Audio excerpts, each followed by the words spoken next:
From Lagos, the nation's commercial capital, this is the news at 10, live from Channels Television. Reporting tonight, Amarachi Ubani. Good evening and welcome tonight. The Senate passes 4.6 trillion naira budget for 2014. Education Ministry gets the highest allocation with 373 billion naira.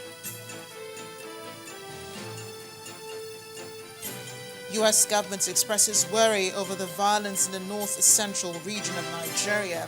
Also investigates killings by herdsmen. World Bank indicates it will provide funding for the Lagos Power Revolution.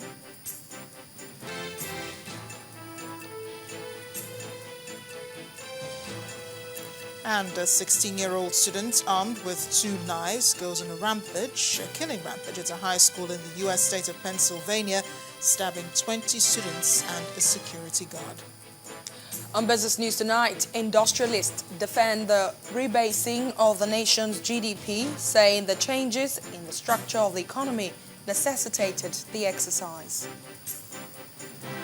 And on sports news tonight, defending champions Bayern Munich through to the semi-finals of the UEFA Champions League.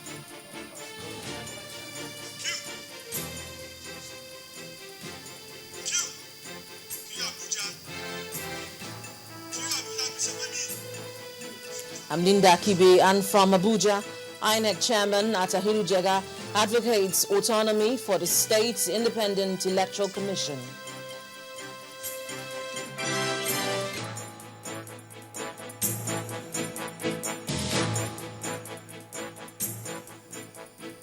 The Senate has finally passed the 2014 budget of 4.695 trillion naira, as against 4.642 trillion naira proposed by the executive.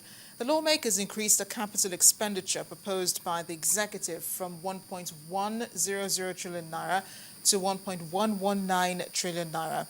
The upper chamber also increased the recurrent expenditure proposed by the executive from 2.430 trillion to 2.454 trillion naira.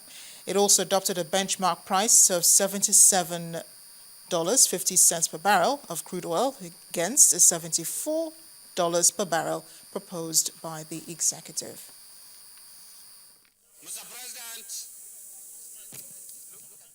The 2014 budget, which the Senate passed at Wednesday's legislative proceedings, was not drastically different from the budget proposal by the executive.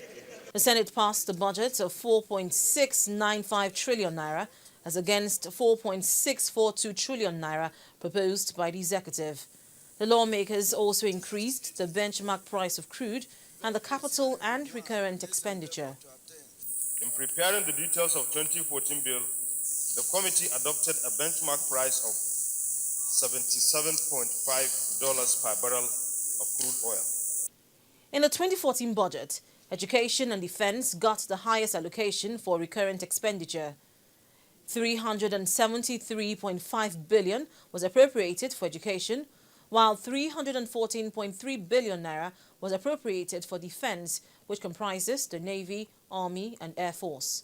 Other sectors with high appropriation for recurrent expenditure are police formations and commands with 295.5 billion, health with 214.9 billion, and Interior 145 billion naira.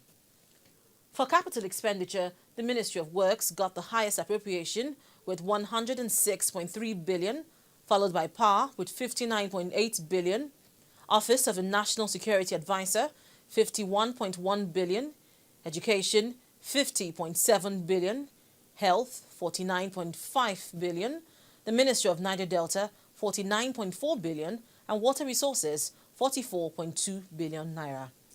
The chairman of the Senate Committee on Appropriations, Senator Ahmed Machido, however, expressed concern on the planning process for the medium-term expenditure framework and fiscal strategy paper. The 2014-2016 medium-term expenditure framework and fiscal strategy paper, upon which the 2014 budget was based, just like the previous editions, will require being refined and retooled both in procedure and process. A major issue here is in the planning required and the engagement process with all stakeholders. Whilst we have done so much to pass this bill, I hope and pray that the executive will work exactly as hard as we've done to make sure that we implement this 2014 budget as we have passed. The House of Representatives is expected to consider its report on the 2014 budget on Thursday. Linda Akibe, Channels Television News. And how to sustain the new GDP of $510 billion took the time of members of the Federal Executive Council today. Apart from applauding the exercise, members argued that now is a time to promote those policies that will make Nigeria one of the biggest economies in the world. Our State House correspondent, Chukwuma Onekwusi, reports. Barely 3 days after rolling out the rebased GDP figure, which now places Nigeria on the path of growth, the federal government says there is the need to face the challenges exposed by the new figures. Today in Cabinet, the President also said that a special committee will be set up to look at areas of ensuring that we benefit significantly from the new GDP data in terms of promoting employment and looking at those sectors that still need to be worked on. But what cannot be denied, however, is that the Nigerian economy is doing well, contrary to the predictions of naysayers. The federal government is also to go ahead with the implementation of the white paper on the report of the Presidential Committee on Restructuring and Rationalization of Federal Government Parastatals, Commissions and Agencies.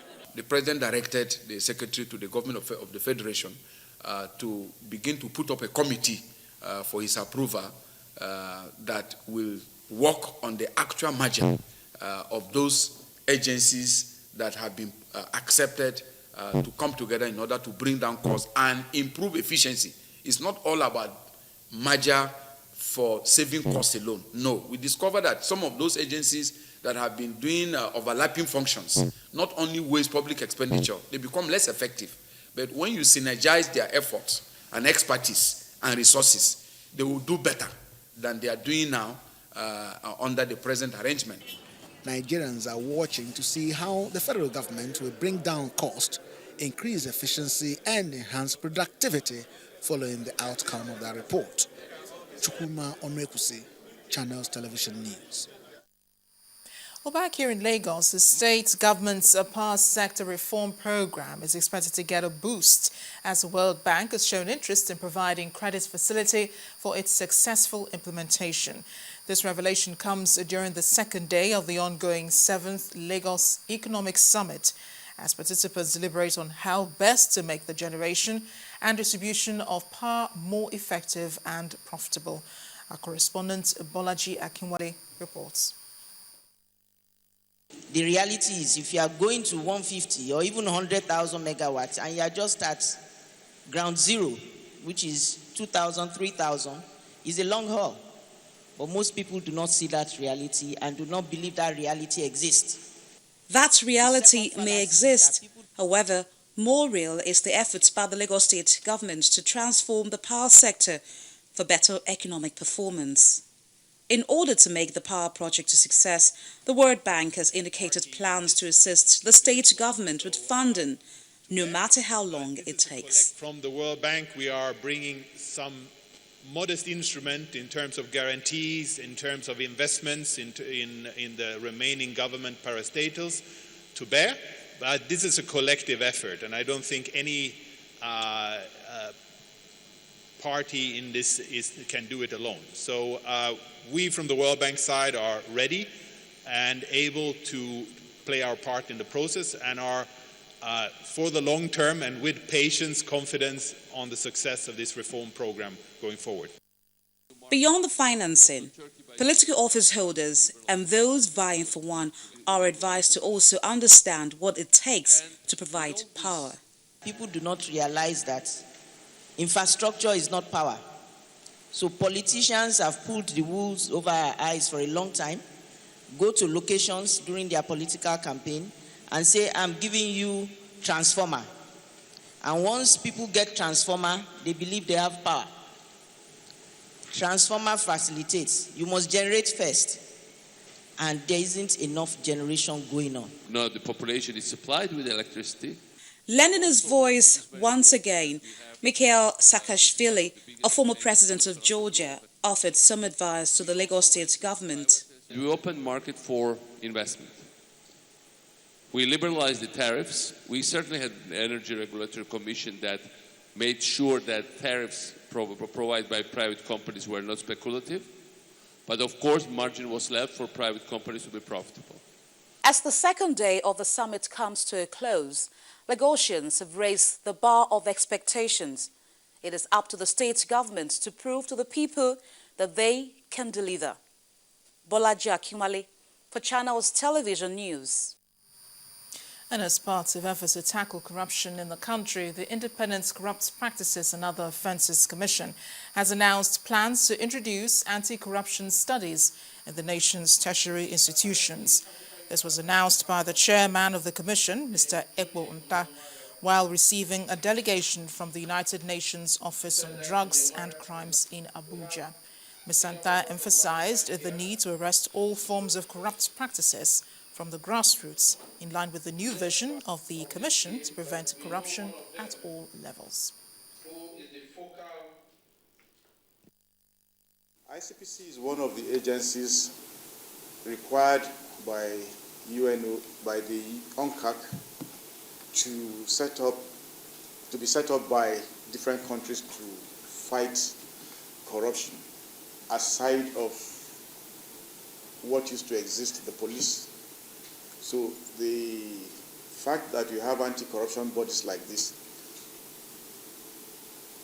was not really left to the whims and caprices of various nations. It was part of the convention. But I'm happy to inform you that Nigeria had in year 2000 set up ICPC in advance of the requirements of UNCAC. And that showed the serious political will that was exhibited by the government of this nation.